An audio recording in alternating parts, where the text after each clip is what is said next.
Today's vlog is going to be talking about The Bluest Eye, which is a novel by Toni Morrison. This novel focuses on Pecola Breedlove and the events that surrounded her life in the course of a year. There are many important characters in this piece,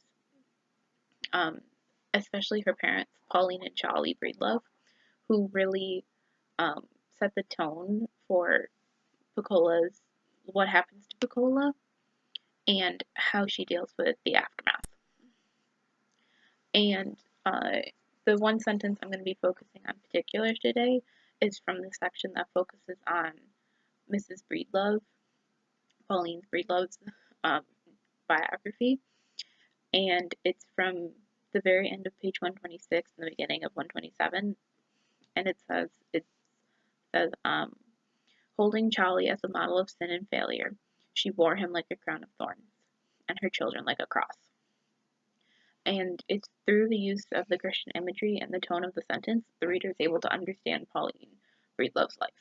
It doesn't necessarily mean that we agree with how she acts and what she believes, but we can see how her actions are formed, what brought her to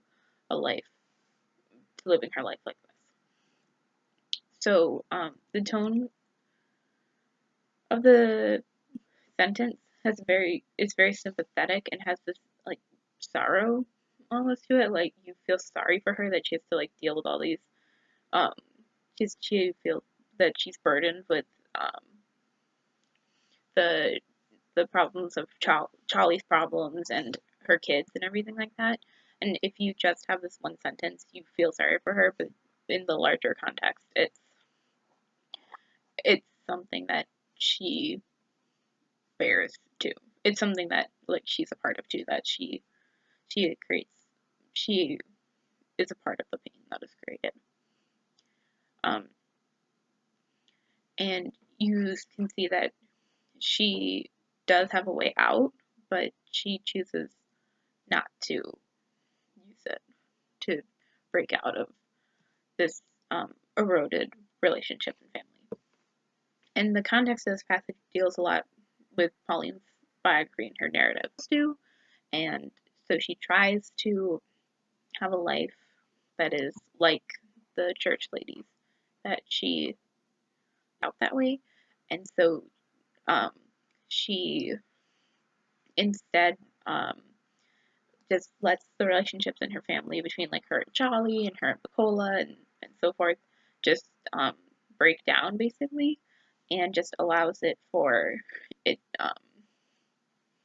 to be something that she feels like she has to deal with and she has to bear and she has to just have always weighing on her shoulders in life. Response, you almost feel like you feel sorry that she has to bear this, is really present in the sentence, even though it's not really in the rest of the text. And so, like, first of all, just talking about the word bore, it's something like the denotation it's to put up with something or somebody unpleasant or move while holding up or supporting. And it's this connotation of like carrying this unimaginable weight. Like it's something that it's always going to be heavy on her heart for the rest of her life. And it's a really powerful like word. Instead of just carrying or supporting, like bore, like it's something heavy. It's this heavy thing that will always be there, always, no matter what. And the metaphors of a crown of thorns and a cross are both Christian images that come back to like the crucifixion of Christ. And so she's being compared to a sacrificing person who died for the terrible sins, and she feels like a part of her is decaying, dying because of the sins of her family and the sins of Charlie and how he's not a perfect man and how Pecola is